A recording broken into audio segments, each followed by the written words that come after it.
அந்த இடத்துல கண்டிப்பாய் கலகம் தான் உண்டாகும். அதனால அன்பை விதைக்க முற்படுங்கள்.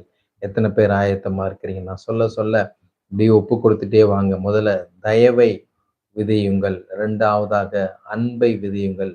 3வதாக நேர்மையை விதையுங்கள். மரியாதையை அறுவடை செய்யுங்கள். வேதம் சொல்கிறது, நேர்மையா இருந்தீங்கன்னா, நிச்சயமா உங்கள குறித்துதான ஒரு மரியாதை சமூகத்துல வரும், உங்க குடும்பத்துல வரும், உங்க சபையில வரும். ஆண்டவர் பார்ப்பாரு, என் பிள்ளை ரொம்ப நேர்மையா இருக்கிறான்ப்பா என்ற மரியாதையோடு கூட கர்த்தர் எல்லா காரியங்களையும் வேதம் அதான் சொல்றது. அவர் கனப்படுத்துகிற தேவன். நீ என்னை கனப்படுத்தினால் நான் உன்னை கனப்படுத்துவேன் என்று கர்த்தர் வாக்கு பண்ணுகிறார். 4வதாக பார்க்கிறோம், கீழ்ப்படிதலை விதையுங்கள். கீழ்ப்படிதலோடு தேவ வார்த்தைகளுக்கு கீழ்ப்படியுங்க. அரசாங்கத்துக்கு கீழ்ப்படியுங்க. நீங்க வேலை செய்கிற இடத்துக்கு கீழ்ப்படியுங்க. பெற்றோருக்கு கீழ்ப்படியுங்க. மனைவி மனைவியும் மனைவி கணவனுக்கும், கணவன் மனைவிக்கும் கீழ்ப்படியுங்கள். நிச்சயமாய் போதகருக்கு விசுவாசிகள் கீழ்ப்படியுங்கள். கண்டிப்பாக உங்க வாழ்க்கையில நல்ல ஒரு சலுகையான ஆசீர்வாதத்தை, நல்ல ஒரு நன்மையான ஆசீர்வாதத்தை வேதம் சொல்கிறது. எனக்கு கீழ்ப்படுகிறவர்கள் 1000 தலைமுறை மட்டும் அவர்கள் ஆசீர்வதிக்கப்படுவார்கள். அதனால தேவ வார்த்தைக்கு முதலாவதாக நன்றாக கீழ்ப்படிதலுள்ள இருதயத்தை தேவன் உங்களுக்கு கொடுக்க நான் இயேசுவின் நாமத்தினாலே ஜெபிக்கிறேன். அடுத்ததாக பார்க்கிறோம், வஞ்சனையை ஒருவேளை நீங்க விதைச்சீங்கன்னா அழு அழிவை நீங்கள் அறுவடை செய்வீர்கள் என்று எரேமியா 17ஆம் அதிகாரம் 11ஆம் வசனம் சொல்கிறது. வஞ்சனையா இருப்பீங்கன்னா நிச்சயமா உங்க வாழ்க்கையில ஒரு கட்டத்துல நீங்க அழிவை சந்திக்க வேண்டியதா இருக்கும். எச்சரிக்கையாய் இருங்க.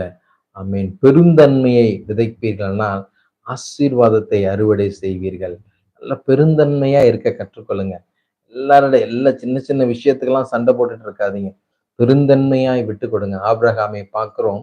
லோத்து தன் கண்களுக்கு பிடித்தமான இடங்களை அவர் பிடித்து கொண்டார். ஆசீர்வாதமான இடங்களை பிடித்து கொண்டு போதிலும் ஆபிரகாம் சொல்றாரு, பரவாயில்ல அப்படின்னு சொல்லி அங்கே விட்டு கொடுக்கிறதை பார்க்கும்போது, பெருந்தன்மை உள்ள ஒரு மனிதர்களாய் நீங்கள் இருப்பீர்களானால் நிச்சயமா உங்க வாழ்க்கையில ஒரு பெரிய அபேண்டனான ஆசீர்வாதத்தை கர்த்தர் வைத்திருக்கிறார். ஒரு நாளும் விட்டு கொடுப்பவர்கள் கெட்டு போவது இல்லை. பெருந்தன்மையா இருங்க.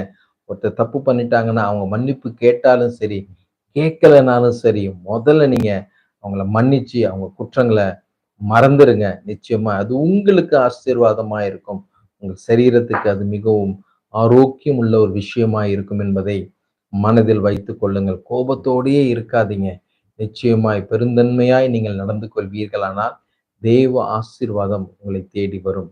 அடுத்ததாக பார்க்கிறோம், பெருமையை விதைக்கிறவர்கள் அவமானத்தை அறுவடை செய்வார்கள். பெருமையா நீங்க சில காரியங்களை செய்யும்போது, காலையில கூட பார்த்தோம், சவுலுக்குள்ள ஒரு பெருமை இருந்தது.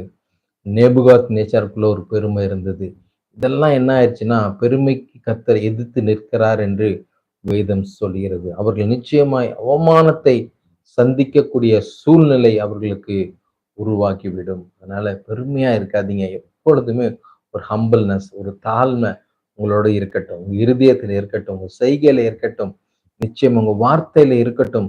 இந்த ஹம்பிள் உங்களை நிச்சயமா உயர்த்துங்க. தாழ்மை உள்ளவர்களை கர்த்தர் உயர்த்துகிறார் என்று வேதம் சொல்கிறது.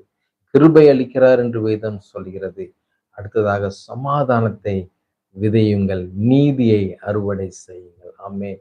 சமாதானம் பண்ணுகிறவர்கள் பாக்கியவான்கள் என்று வேதம் சொல்கிறது. சமாதானமாய் கூடுமான மட்டும் எல்லாரோடும் சமாதானமாய் இருங்கள் என்று வேதம் சொல்கிறது. சமாதானத்தின் தேவன் அவர் உங்களோடு கூட இருக்கிறார். நீங்களும் சமாதானமாய் இருக்க கற்றுக்கொள்ளுங்க. எல்லாரிடையிலும் சமாதானமாய் இருங்க. எல்லா சூழ்நிலையிலும் சமாதானமாய் இருங்க. எவ்வளோ கடினமான சூழ்நிலைகள் வந்தாலும், கஷ்டமான சூழ்நிலைகள் வந்தாலும் கலங்காதீங்க, பயப்படாதீங்க. தேவன் என்னோடு கூட இருக்கிறார் என்கிற நிச்சயத்தோடு கூட நீங்கள் இருப்பீர்களானால் சமாதானம் உங்களை விட்டு அகன்று போகாது.